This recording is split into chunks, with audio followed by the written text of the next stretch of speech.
As you know, the Eiffel Tower, one of France's most famous structures, is today the romantic symbol of Paris. But when you see this colossal mass of iron, it has a story you wouldn't expect. Just over a century ago, this tower angered a large portion of the French public. It was seen as a thorn of steel piercing the heart of the city, and petition campaigns were organized against its construction. This is the story of how this giant, with its 330-meter height and more than 10,000 tons of weight, transformed into a global icon. Everything began with the 1889 Paris Exposition Universelle, held to celebrate the 100th anniversary of the French Revolution. The government aimed to build the world's tallest structure for the fair. Among hundreds of designs, only one completely defied the architectural norms of the time. Engineer Gustave Eiffel's radical plan for a structure made solely of an iron lattice. At the time, most architects viewed iron only as a skeleton.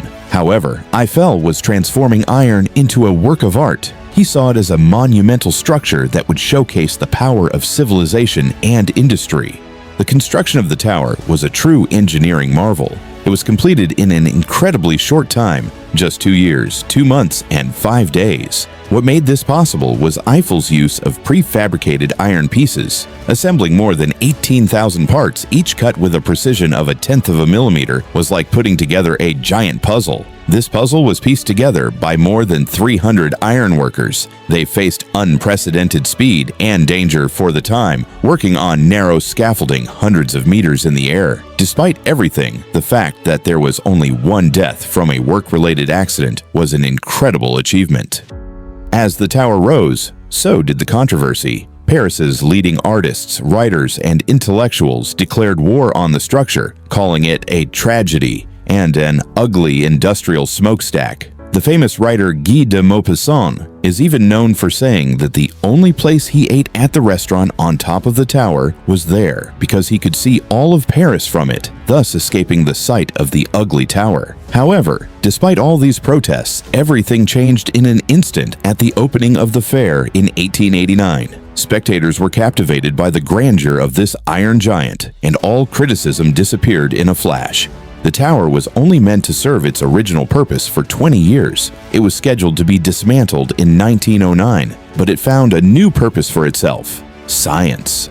The tower was transformed into a giant laboratory for meteorological and physiological experiments. The French meteorologist Léon Tesserenc-Debord used the tower to take atmospheric pressure measurements. Most importantly, the first wireless telegraph and radio signals were transmitted through the tower. This allowed the tower to become a strategic communications hub. During World War I, in particular, it played a key role in intercepting German radio signals, contributing to the security of Paris. And it was decided that it would remain permanently.